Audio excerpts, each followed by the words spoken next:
Vamos entrar no assunto aqui e eu vou fazer uma divagação longa com vocês. Vai ser uma conversa longa aqui. É importante e não que eu tenha esperança que nada do que eu vá falar aqui vá afetar de algum modo a realidade, não tenho. Não tenho porque eu tenho 22 anos de política no lombo, de política profissional. Eu tenho 40 anos de idade.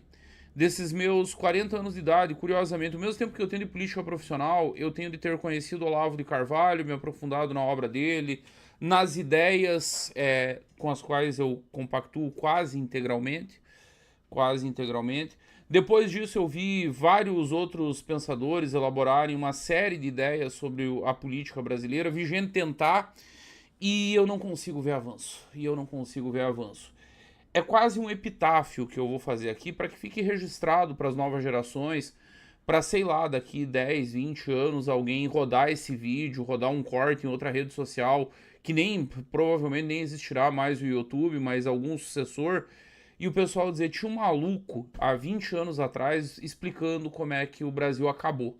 Como é que destruíram o Brasil, como é que fizeram o Brasil afundar de maneira tão vergonhosa. Bom, vai ser longa. Eu falei que ia ser longa e a digressão vai começar lá com 1964, com o famoso golpe cívico-militar, ou como queiram chamar, revolução, movimento, intervenção, chamem como quiserem, foi uma ruptura institucional da ordem, que depois o presidente em exercício João Goulart instituiu o regime militar que duraria pelos 21 anos seguintes. 1964 não foi feita por militares. Os militares entraram na 1ª hora, embarcaram na 1ª hora, sequestraram o movimento e se adonaram do poder. No fim das contas, manda quem tem armas. É assim desde que o mundo é mundo. Havia uma tendência ao autoritarismo na América Latina inteira, tanto que os regimes militares se espalharam por todo o continente. Um pior do que o outro, um mais lazarento do que o outro. O Brasil foi o melhor de todos. O Brasil foi o melhor de todos os regimes militares. Entregou o milagre econômico da década de 70, entregou estabilidade social e não entregou uma perseguição brutal, beirando o genocídio, como aconteceu na Argentina, por exemplo, como aconteceu no Chile, como aconteceu no Paraguai, como aconteceu no próprio Uruguai, enfim, no continente todo. Tivemos regimes muito mais brutais do que no Brasil, muito mais duros. Qual o problema com o regime militar? Notem, eu acabei de dizer que os milicos não fizeram 64, porque eles não fizeram. Quem fez 64 foi Adhemar de Barros, então governador de São Paulo, que mobilizou suas bases e botou suas bases na rua para protestar contra o governo e pedir sua queda. Quem derrubou o governo João Goulart em 64 foi Carlos Lacerda, que mobilizou suas bases na Guanabara e botou elas na rua para protestar pela queda. Quem derrubou João Goulart foi a Igreja Católica, que foi às ruas, protestou e pediu a queda do governo. Quem derrubou João Goulart foi o IPES, o Instituto de Pesquisas Econômicas e Sociais, que tinha um braço de ação política chamado IBAD, Instituto Brasileiro de Ação Democrática. O IPES e o IBAD eram dois institutos tocados por empresários do Brasil todo, grandes empresários, os maiores empresários do Brasil, os maiores industriais, alguns nomes do agro nascente brasileiro. Essa galera mobilizou grana, essa galera contratou intelectuais, essa galera botou gente do nível da Clarice Lispector para escrever libelos contra o governo. Deu certo, derrubaram. Foi uma massa de lideranças políticas, intelectuais, religiosas, empresariais. Todas as frentes da sociedade. O que isso nos ensina? Isso nos ensina que aquela sociedade que produziu 64 era uma sociedade hegemonicamente conservadora, hegemonicamente de direita. E aqui eu estou usando o conceito de hegemonia no sentido gramsciano, clássico do pensador italiano Antonio Gramsci. Hegemonia é você estar em todas as frentes da sociedade. Hegemonia é você controlar a cultura, a mídia, a justiça, as instituições religiosas. Isso é hegemonia. Hegemonia não é ganhar uma eleição. Eleições são detalhes. Eleições se ganham e se perdem. É possível perder uma eleição e preservar a hegemonia, como aliás tem demonstrado o PT ao longo de todo esse século XXI. Aquela sociedade de 64 era uma sociedade hegemonicamente conservadora, católica, cristã, devotada aos valores da família, da pátria. anticomunista, visceralmente anticomunista, sabia o que era o comunismo, sabia o que o comunismo representava, lutava contra ele de maneira consciente, não via o comunismo como um meme. Comunismo não era o coleguinha de quem não se gostava, não, as pessoas sabiam do que estavam falando. Estudavam, liam. Se não liam os clássicos, se não liam as obras principais, liam panfletos produzidos por esses intelectuais, pagos por empresários que financiavam a produção de conhecimento. E aí tinha panfleto, e aí tinha gibizinho, e aí tinham filmes que o IPES e o IBAD patrocinavam e que eram exibidos nos cinemas brasileiros antes das sessões começarem. Havia uma cultura cívica, havia consciência nacional. Esse era o Brasil que produziu 64. 64 foi consequência de tudo isso e não causa. E aí tivemos 21 anos de regime militar. E aí o que os militares fazem? Em 66 eles estabelecem a fórceps contra a tradição política brasileira, o bipartidarismo. Deixam de existir todos os partidos e passam a existir apenas MDB e Arena. E aí lá se vai a UDN de Carlos Lacerda. Não satisfeitos, caçaram um dos principais responsáveis pelo movimento que levou eles ao poder. Lacerda teve seu mandato cassado. Lacerda teve seu mandato cassado, seus direitos políticos foram cassados. Foi tirado da vida pública. Sabe, todo aquele movimento cívico foi todo desarmado. Sabe, o IPES e o IBAD deixaram de existir porque não fazia mais sentido, afinal eles tinham tomado o poder. Aí, para substituir toda aquela massa de conhecimento crítico, inventaram uma cátedra nas escolas chamada de Educação Moral e Cívica. Sabe o que aconteceu? A esquerda tomou as vagas de professores e passou a ensinar a moral e a cívica deles. Já nos anos 70, nossos jovens tinham o cérebro lavado com ideias comunistas, ainda que diluídas para não serem tão explícitas. Produção de cultura? Acharam que dava para resolver com censura. Ah, não, nós vamos proibir conteúdo comunista e tá resolvido o problema. E aí os comunistas foram para Globo, Janete Claire, Dias Gomes e tantos outros autores e tomaram as novelas. E eles não empurravam o comunismo goela abaixo. É óbvio que não, eles não são otários. Eles têm cérebro. Eram os temas escolhidos. Era a narrativa. Era o produtor rural que era retratado sempre como um coronel maligno perseguindo os seus trabalhadores, estuprando a pobre moça ingênua, a filha do agricultor que tinha que trabalhar lá. É o empresário maligno que não prestava, que explorava seus operários. Isso lá nos anos 70, eu não estou falando do pós-redemocratização. Eu estou falando dos anos 70. Eu estou falando do auge do regime militar. Do momento em que se comemorava milagre econômico, em que eles achavam que era para sempre, que nunca ia acabar, que eles iam pintar, bordar, fazer, acontecer. E a esquerda estava fazendo o trabalho dela, com calma, paciência. Tinha o setor juvenil se matando nas guerrilhas, mas esses eram os juvenis. Os sêniores, os com cérebro, Fernando Henrique Cardoso foi para a França. Foi construir relações internacionais, foi para os Estados Unidos, deu aula em meio mundo, construiu apoio do Partido Democrata, de partidos sociais-democratas europeus, construiu alianças com grandes líderes da Europa e dos Estados Unidos. Quando voltou, virou senador. Virou senador e líder do primeiro governo eleito pós-regime militar em 85. Não era só o Fernando Henrique, teve muita gente. Aloysio Nunes, ex-candidato a vice-presidente na chapa do Aécio Neves, em 2014, motorista do Marighella, foi para a França. O Marighella mandou ele para lá. O Marighella intuiu que a guerrilha ia cair. Disse, não, você vai ficar vivo. E o Aloysio virou um dos grandes quadros do PSDB. Serra também estava no exílio. E aí os quadros do PT, quase todos os quadros do PT, com exceção dos guerrilheiros que sobreviveram, como Dirceu e Genuíno, também rodando a Europa, construindo alianças, montando think tanks. Fernando Henrique volta para o Brasil em 75 e monta um think tank com dinheiro da Fundação Ford. Fizeram o dever de casa, trabalharam, construíram lideranças. Aí ganharam o presente de surgir uma liderança carismática como Luiz Inácio Lula da Silva. Juntou a liderança carismática, os intelectuais, a hegemonia na academia cada vez mais aguda. Aí os militares só foram tendo ideias boas. Era a censura para resolver o problema da cultura, liberar pornô chanchada para ter uma válvula de escape para o Zé Povinho, nada de financiamento para a cultura de verdade, nada.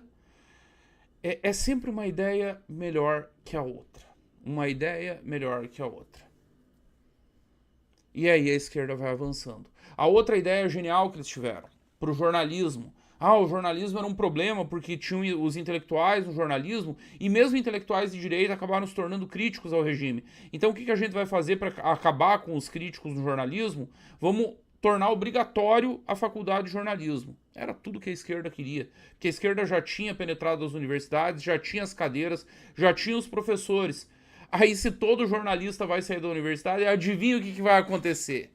Adivinha qual vai ser a composição das redações? Adivinha qual vai ser a composição das direções de veículos jornalísticos? E assim a esquerda foi tomando absolutamente tudo. Absolutamente tudo. No meio disso, nós vamos ter outros problemas. Com o regime militar veio eleição indireta para governadores e os prefeitos de capital sendo nomeados, os famosos prefeitos biônicos, eram nomeados pelos governadores de estado. Tudo isso na ideia dos milicos, uma brilhante estratégia para manter o controle, para manter o poder para sempre. Qual foi o saldo disso? A elite brasileira, inclusive a econômica, foi chegando à conclusão de que o verdadeiro poder não estava na política. Porque se não adianta disputar a eleição, se não... pega as grandes cidades, não tem eleição. Capital, não tem eleição. Então, já o grosso da elite, a elite que tem muita grana, já nem vai poder disputar a eleição em âmbito local. Já não dá para disputar o poder ali. Governo de estado, não, tem que eleger uma grande bancada na Assembleia Legislativa, porque a eleição é indireta. Então também fechou a porta de acesso.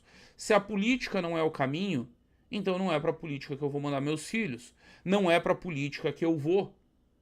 Nos anos 70, o caminho tradicional, e Santa Catarina foi um case disso, era mandar os filhos para instituições financeiras.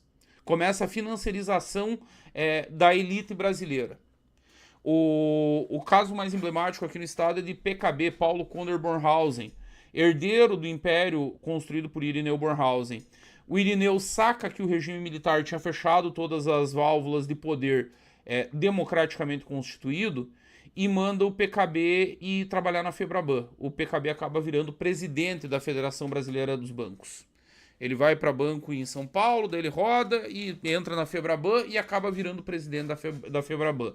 Porque um presidente da Febraban tinha muito mais peso no regime militar do que qualquer governador de estado, do que qualquer prefeito, do que qualquer liderança política. As elites vão saindo aos poucos da política. Isso vai chegando nos interiores também, mesmo onde havia eleições. Eu peguei um finalzinho, mas finalzinho mesmo, de uma época, isso lá em Caçador, minha terra natal, em que o que acontecia? A elite empresarial da cidade se reunia, escolhia um representante seu e dizia: esse aqui vai ser o prefeito da cidade. Esse aqui vai ser o prefeito. De algum modo, o Caçador ainda preserva isso, mas é uma exceção à regra. Isso era o padrão no Brasil inteiro. Isso era o padrão no Brasil inteiro. O prefeito era um empresário, ou filho de empresário, ou primo de empresário, ou servidor de algum empresário, era funcionário, trabalhava em alguma das empresas. E aí os caras, não, você agora vai tocar o município aí pra nós por 4 anos. A liderança política tinha qualidade. Câmara de Vereadores era o gerente da fábrica. Era o capataz da fazenda, era gente que orbitava esse mundo, que entendia a economia real, que entendia os interesses reais da cidade, que entendia o que era importante. Gente séria, preparada, que já havia sido testada no âmbito privado e por isso recebia apoio dos seus patrões. Isso também acabou. Isso também acabou. E aí nós chegamos à Constituição de 88, feita pela esquerda que vinha hegemonizando tudo desde os anos 70. Pelos jornalistas de esquerda, pelos intelectuais de esquerda, pelos artistas de esquerda. Esses caras fizeram a Constituição de 88, que só não é pior, que só não destruiu o Brasil por completo ainda, porque lá em 88 restava um resquício da direita que o regime quase que acabou por completo. Ainda restava um Roberto Campos, ainda restava um Delfim Neto. Um próprio Zé Serra, com todos os seus defeitos, que entendia de país, que entendia de matemática básica e que entendia o que estava em curso nas ideias que a esquerda queria avançar lá e conseguiu estabelecer certos freios. Poucos. A propriedade privada foi relativizada. Inventaram uma porra de função social da propriedade. Função social da propriedade é meu pau de óculos. A função social da propriedade é me fazer rico. Propriedade não tem função social nenhuma. Nenhuma. Não deveria ter, ao menos em qualquer país civilizado do mundo. Tentem explicar a função social da propriedade em qualquer país esquerdista da Europa. Peguem os países nórdicos, a Suécia. Vai lá e diz que a fazenda tem função social. Que não é a função dela dar lucro. Que não é a função dela botar dinheiro no bolso do fazendeiro. Vai lá e diz. Só pra gente testar um negocinho. Não existe. Botaram na Constituição função social da propriedade. E isso inclui imóveis em área urbana. Função social da propriedade. Ah, eu não posso deixar minha casa vazia. Por quê? Por que não? Porque o governo diz que ela tem uma função social. Que existe déficit habitacional e isso é problema meu. Eu que lutei para ter uma casa, para comprar um apartamento, para qualquer coisa, problema meu. A Constituição já foi um lixo e só não foi uma tragédia completa porque ainda existia um resquício da velha elite de direita. Resquício, mínimo, mínimo, mínimo. O povo brasileiro, na sua alma, continuava de direita. Tanto que se mobilizou no segundo turno de 89 para impedir a eleição de Luiz Inácio Lula da Silva. E impediu. Tanto que em 94 deu a vitória para Fernando Henrique no primeiro turno. Por conta do Plano Real, é verdade. Mas também como uma resposta a não. O Brasil não quer o PT. Agora eu pergunto para vocês. O que a elite fez nos 8 anos da FHC para contrarrestar a hegemonia da esquerda que já era gigantesca? O que a elite brasileira fez para dar uma equilibrada na cultura, no jornalismo, nas artes, na política? Qual é o partido da direita brasileira? E aí a resposta óbvia hoje é que o partido da direita brasileira é o PL, sim. É o PL. Esse é o partido da direita brasileira. Um partido que não existe por méritos da elite brasileira, diga-se de passagem. Um partido que é uma zona, que é um saco de gato, que tem um ladrão 2 vezes preso como seu dono. Valdemar da Costa Neto é dono do PL. Ele não é presidente, é dono. Ladrão, 2 vezes preso. O homem que elegeu Lula em 2002. Esse é o dono do partido da direita no Brasil.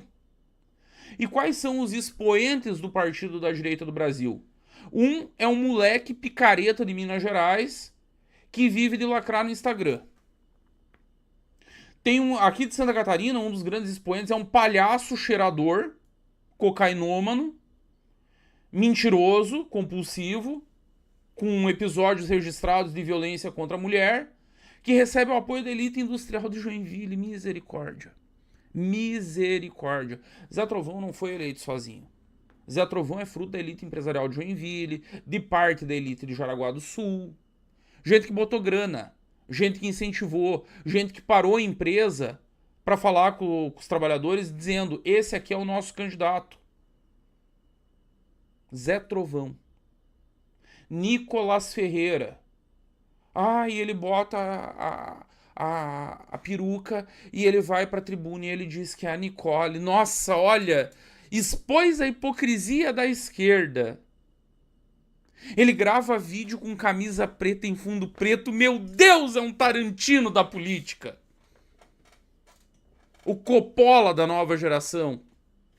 Presidente, ele vai ser presidente, maravilhoso. Pastor Isidoro, palhaço maluco, completamente sequelado, que se não houvesse a luta antimanicomial, estaria num manicômio, não no plenário da Câmara dos Deputados. Isso é o partido da direita. Esse é o partido da direita que hoje foi pro plenário bater palma pra maluco dançar.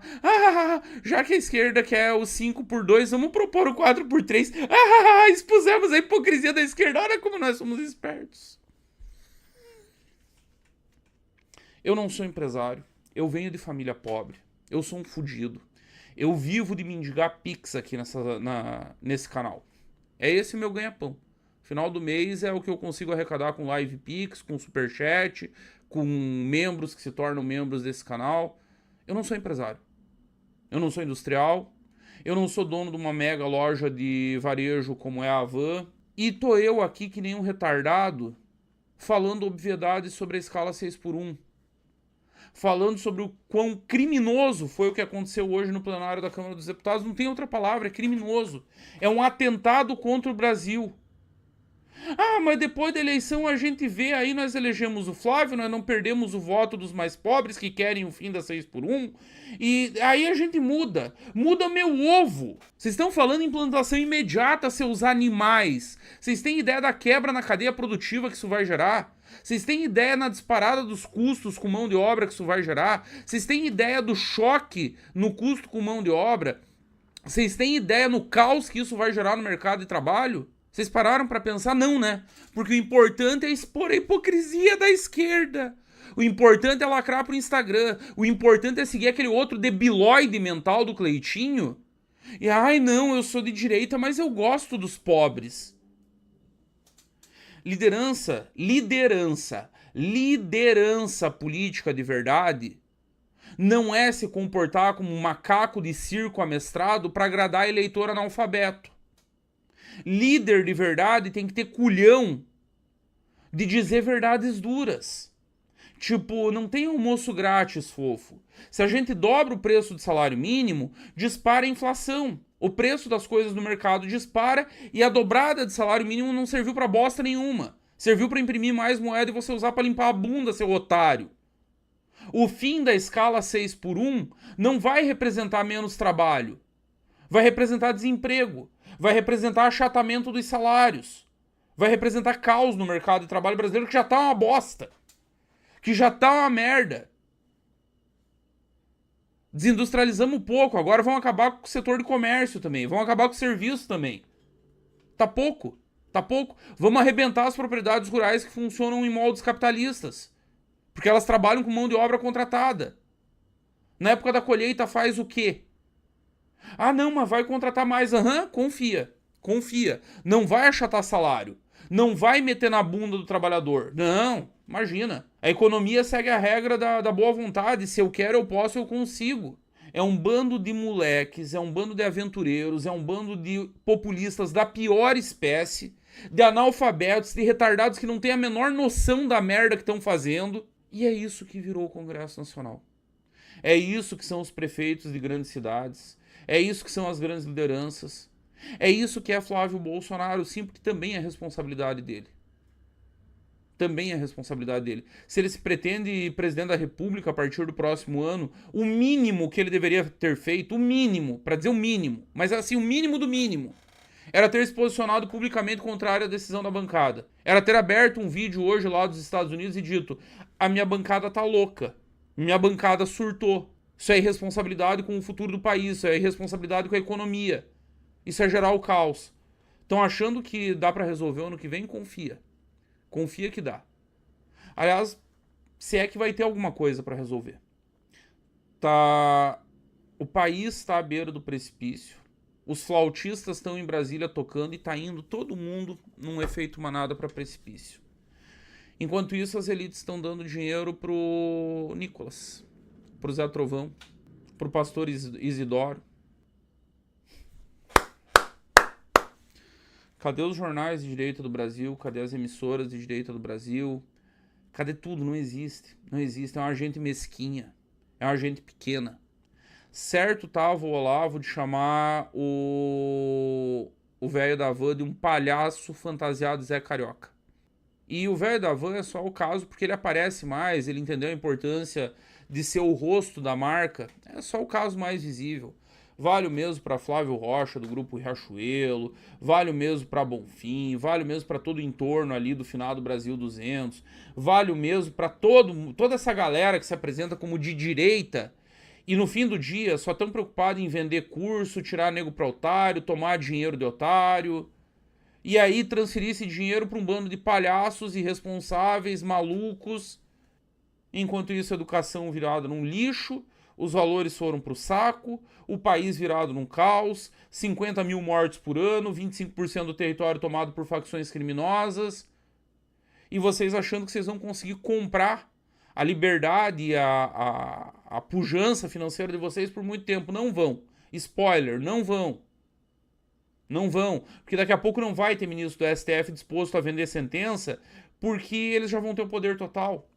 Vender sentença pra quê? vai virar troco de pinga. Daqui a pouco não vai mais ser deslumbrado querendo comprar um resort chamado Taiaiá. Daqui a pouco vão chegar os ideológicos. E aí vocês não vão mais comprar a sentença. Aí vocês vão descobrir que o burocratinha da Receita Federal, que passou num concurso com 20 e poucos anos, consegue acabar com o patrimônio de vocês fazendo assim, ó. E não vai ter ninguém pra defender. Talvez um youtuber retardado, pobre, fudido, sem um puto pilo no bolso. Que nem eu.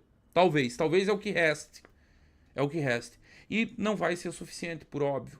Não vai ser o suficiente, por óbvio. Fala, meus queridos, aqui quem fala é o Alan do canal Inevitável Cortes, e no meu segundo mês postando cortes aqui no YouTube de figuras do Partido Missão e do MBL, eu faturei cerca de 25 mil reais, ou um pouquinho mais de 4 mil dólares. E se você tem interesse em estar criando o seu próprio canal de cortes, eu preparei um treinamento 100% focado, mostrando o passo a passo para você estar conseguindo fazer seus cortes de figuras do Partido Missão e do MBL. Para acessar o treinamento é só clicar no primeiro link da descrição ou ler o QR Code que está aparecendo aqui no meio da tela agora. E se você gostou desse vídeo, não se esqueça de deixar o like e se inscrever no canal. Te vejo no próximo vídeo.